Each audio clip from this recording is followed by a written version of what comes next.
আসসালামু আলাইকুম রাহমাতুল্লাহ। প্রিয় ভিউয়ার্স, কেমন আছেন সবাই?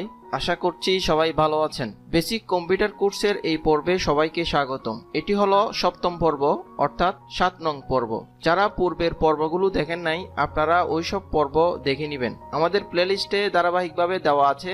আপনারা আমাদের চ্যানেলে এসে প্লেলিস্ট থেকে ধারাবাহিকভাবে ওইসব ভিডিওগুলো দেখে নিতে পারবেন। আজকের এই পর্বে আমরা কপি, কাট, পেস্ট, সিলেক্ট করার কিবোর্ড কমান্ড নিয়ে আলোচনা করব। অর্থাৎ কিবোর্ডের সাহায্যে এক ফোল্ডার থেকে অন্য ফোল্ডারে কিভাবে ফাইল নিয়ে আসবেন, কিভাবে ফাইল ট্রান্সফার করবেন, ওইসব বিষয় নিয়ে আলোচনা করব। এরপরে আমরা আলোচনা করব রিসাইকেল বিন নিয়ে। এরপরে আমরা আরো বিভিন্ন অপশন নিয়ে আলোচনা করব। তো আমরা প্রথমে দেখি কিভাবে আমরা শর্টকাট কির মাধ্যমে ফাইল ট্রান্সফার করব। যেমন আমি টেক পয়েন্ট বাংলাদেশ এই ফোল্ডারে যাচ্ছি, ডাবল ক্লিক করছি, দেন ইমেজে যাচ্ছি, ইমেজ এই ফোল্ডারে যাচ্ছি। এখানে দেখেন অনেকগুলো ইমেজ আছে। এখন আপনি যদি সব ইমেজকে একসাথে সিলেকশন করতে চান কিবোর্ডের সাহায্যে, তাহলে Ctrl+A এটা দিলে সবগুলো একসাথে সিলেকশন হয়ে যাবে। এখন আপনি যদি কপি করতে চান তাহলে Ctrl+C দিবেন। এরপরে আপনি চাচ্ছেন যে অন্য একটা ফোল্ডারে নিয়ে যাবেন, তাহলে এই ফোল্ডারে আসবেন। আসার পরে আপনি এখানে কিবোর্ড থেকে ভেরির বি পেস্ট করবেন। কন্ট্রোল ভি পেস্ট করলে দেখেন এগুলো এখানে পেস্ট হয়ে গেল। যেটা আমরা গত পর্বে আমরা ম্যানুয়ালি করেছি, ওটা আজকে আমরা কিবোর্ড শর্টকাট কির মাধ্যমে করছি। এখন আপনি চাচ্ছেন যে এগুলোকে কি করবেন, কাট করবেন, অথবা আপনি এগুলোকে ডিলিট করবেন। তাহলে কিভাবে করবেন?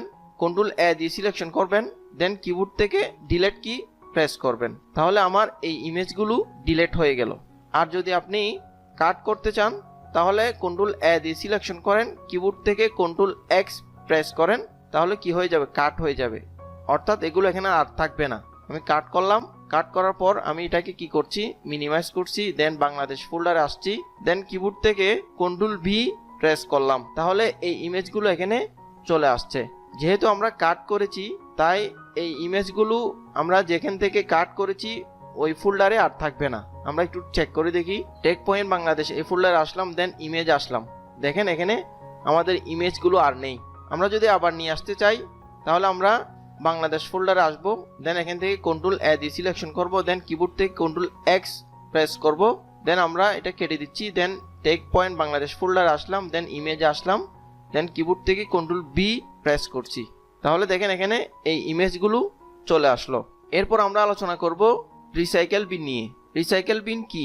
আমরা জানি কম্পিউটার থেকে প্রয়োজনীয় কোনো ফাইল ফোল্ডার আমরা যদি ডিলিট করে দিই, এই ফাইল ফোল্ডারগুলো রিসাইকেল বিনে গিয়ে জমা হয়, অর্থাৎ ডাস্টবিনে গিয়ে এগুলো জমা হয়ে থাকে। তো আপনি যদি চান এগুলোকে আবার ফিরিয়ে আনতে পারবেন।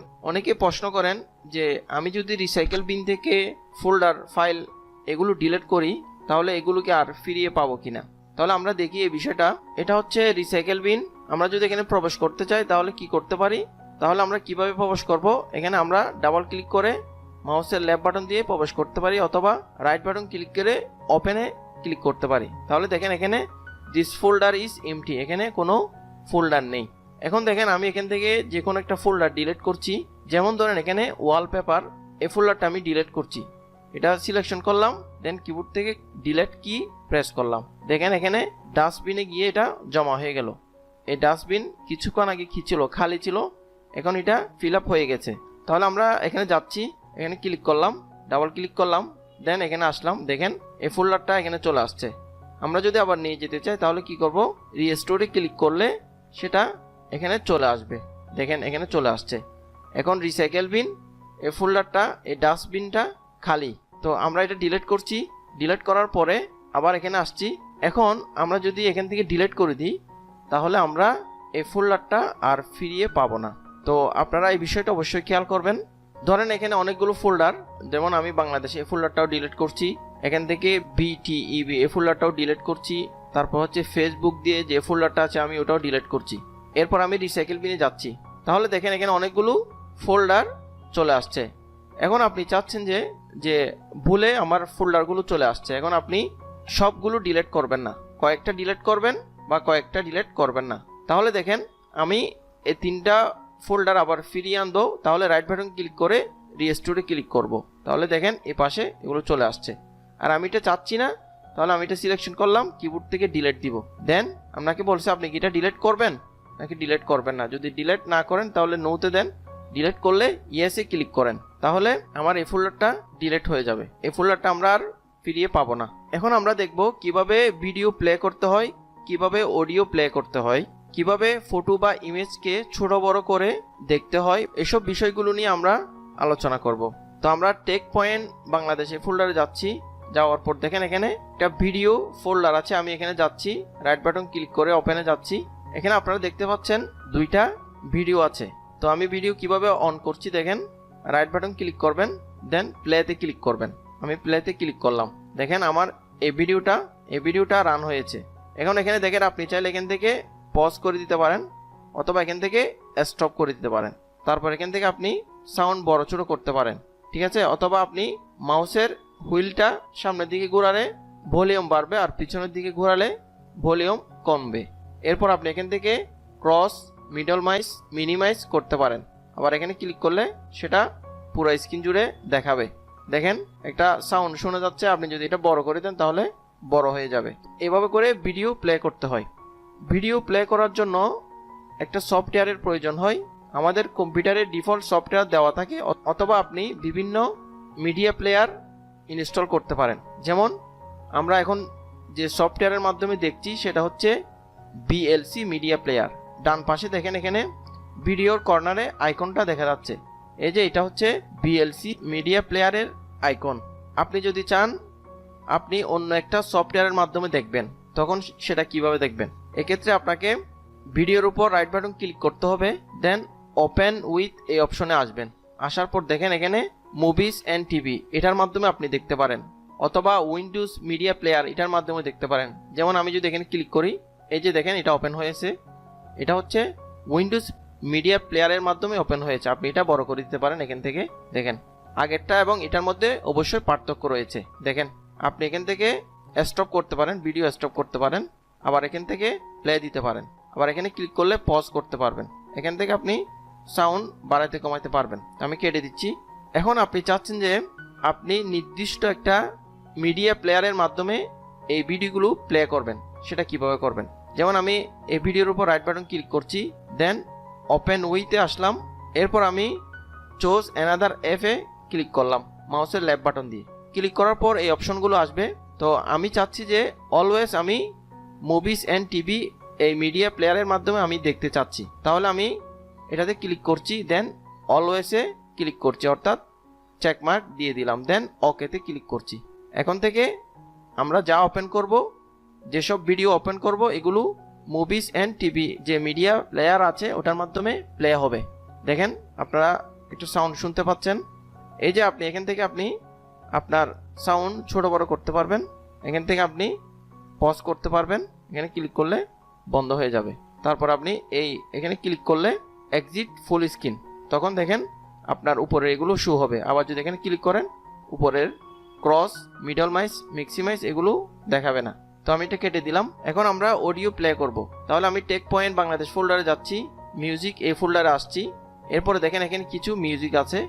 ঠিক সেমভাবে আমরা ভিডিও যেভাবে প্লে করছি এই মিউজিকগুলো আমরা ওইভাবে প্লে করতে পারবো। যেমন রাইট বাটন ক্লিক করছি, দেন প্লেতে ক্লিক করছি, দেখেন এটা ওপেন হচ্ছে। এটা হচ্ছে বিএলসি মিডিয়া প্লেয়ারের মাধ্যমে ওপেন হয়েছে, রান হচ্ছে। তো আমি এটা কেটে দিলাম। ঠিক সেমভাবে আপনি এগুলো দেখতে পারবেন, অন্যান্য কাস্টমাইজেশনগুলো করতে পারবেন। যেমন আমি চাচ্ছি যে এটাকে নির্দিষ্ট একটা সফটওয়্যারের মাধ্যমে আমি প্লে করব, তাহলে আপনি ওপেন উইথে আসবেন, চোজ অ্যানাদার অ্যাপে আসবেন, দেন এখান থেকে আপনি উইন্ডোজ মিডিয়া প্লেয়ারটা সিলেকশন করবেন, দেন অলওয়েজে চেকমার্ক দিয়ে দিবেন, দেন ওকেতে ক্লিক করবেন। এখন দেখেন এখানে আইকনটা পরিবর্তন হয়েছে, বাম পাশে দেখেন এখানে আইকনটা পরিবর্তন হয়েছে। আমি যদি এটা বড় করি, দেখেন আগে বিএলসি মিডিয়া প্লেয়ারের আইকন ছিল, এখন সেটা নেই। এরপর আমরা দেখব কম্পিউটারে যে ছবি বা ফটো থাকে, বা আপনি মোবাইল দিয়ে যে ছবি তুলে কম্পিউটারে রাখেন, তা কিভাবে বড় করবেন, কিভাবে ওইসব ফটো বা ইমেজকে আপনি কাস্টমাইজ করবেন, ওইসব বিষয় নিয়ে আমরা এখন আলোচনা করব। তো আমি টেক পয়েন্ট বাংলাদেশি ফোল্ডারে আসলাম, ইমেজ যে ফোল্ডারটা আছে আমি এখানে ক্লিক করছি। ক্লিক করার পর দেখেন এখানে অনেকগুলো ইমেজ আছে। তো আমি একটার উপর ক্লিক করছি, রাইট বাটন ক্লিক করছি, দেন ওপেনে ক্লিক করছি। ক্লিক করার পর দেখেন এইভাবে শো হচ্ছে। এখানে দেখেন আপনি চাইলে জুম ইন এটাকে বড় করতে পারবেন, ছবিকে বড় ছোট করতে পারবেন। আবার যদি জুম আউট করতে চান এখানে মাইনাসে ক্লিক করবেন, প্লাসে ক্লিক করলে বড় হবে, মাইনাসে ক্লিক করলে ছোট হবে। এরপর আপনি এই এরো আইকনে ক্লিক করলে ফুল স্ক্রিন হচ্ছে, আবার ক্লিক করলে ছোট হচ্ছে। তারপর এখানে অপশন আছে ক্রপ, আপনি ক্রপ করতে পারবেন। কোনো ইমেজকে আপনি যদি ক্রপ করতে চান এই যে এভাবে ক্রপ করতে পারবেন। আপনি নির্দিষ্ট পরিমাণ ক্রপ করার পরে আপনি এখানে সেভ অ্যান্ড কপিতে ক্লিক করলে সেটা সেভ হয়ে যাবে। আমি যেহেতু চাচ্ছি না আমি ক্যান্সেল দিচ্ছি, দেন ওকেতে ক্লিক করছি, আমি সেটা চাচ্ছি না। তো আমি আবার ক্রপে ক্লিক করলাম, করার পর দেখেন এদিকে আপনি ফ্লিপ করতে পারেন, অর্থাৎ উল্টা করতে পারেন, এখান থেকে রোটেট করতে পারেন। তারপর হচ্ছে এখান থেকে আপনি বিভিন্ন কাস্টমাইজ করতে পারেন এভাবে করে। তারপর আপনি এখান থেকে ফিল্টার করতে পারেন, এই যে বিভিন্ন ফিল্টারিং করতে পারেন। তারপর এখান থেকে আপনি অ্যাডজাস্টমেন্ট করতে পারেন, লাইট কালার, ঠিক আছে, এই যে বিভিন্ন পরিবর্তন নিয়ে আসতে পারেন। তারপর এখানে আন্ডু রয়েছে, আন্ডু রিডু, আপনি এগুলো ইউজ করতে পারেন। আন্ডু রিডুগুলো আপনার প্রয়োজন সাপেক্ষ ইউজ করতে পারেন।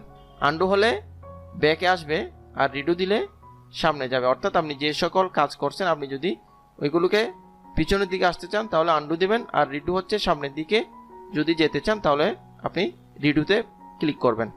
এসব করার পরে আপনি সেভ অ্যান্ড কপিতে ক্লিক করলে ওটা সেভ হয়ে যাবে। যেহেতু আমি চাচ্ছি না তাই আমি ক্যান্সেলে ক্লিক করছি, দেন ওকেতে ক্লিক করছি, তাহলে আমার আগের অবস্থায় চলে আসছে। এখন আমরা দেখব কিভাবে কম্পিউটারের সাউন্ড কমানো এবং বাড়ানো যায়। আপনারা নিচে দেখতে পাচ্ছেন এটা হচ্ছে টাস্কবার, টাস্কবারের ডান পাশে এখানে যদি আমরা ক্লিক করি স্পিকার, তাহলে আমরা কি দেখতে পাচ্ছি, সাউন্ড বাড়ানো এবং কমানোর অপশন দেখতে পাচ্ছি। আপনি যদি এটা মাউসের লেফট বাটন দিয়ে এভাবে কমিয়ে দেন তাহলে আপনার সাউন্ড কম হবে, আর বাড়িয়ে দিলে সাউন্ড আপনি লাউডলি শুনতে পারবেন।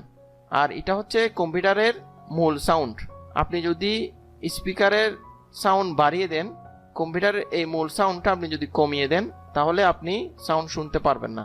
যতক্ষণ না আপনি এখানে বাড়িয়ে দিবেন আপনি ততক্ষণ ওখানে সাউন্ড লাউডলি শুনতে পারবেন না। এজন্য আপনাকে এখানে অবশ্যই বাড়িয়ে দিতে হবে, তাহলে আপনি স্পিকারে ভালো সাউন্ড শুনতে পারবেন, অথবা যদি রেকর্ড করেন তাহলে ভালো রেকর্ড করতে পারবেন। তো এই ছিল আজকের বিষয়। আপনারা যারা পূর্বের ভিডিওগুলো দেখেন নাই আপনারা অবশ্যই পূর্বের ভিডিওগুলো দেখবেন। আমাদের প্লেলিস্টে পূর্বের ভিডিওগুলো দেওয়া আছে, আপনারা ওখান থেকে ধারাবাহিকভাবে সব ভিডিও দেখে নেবেন, তাহলে আপনার বুঝতে আরও সহজ হবে। তো আজ এখানে শেষ করছি, সবাই ভালো থাকবেন, সুস্থ থাকবেন, আল্লাহ হাফেজ।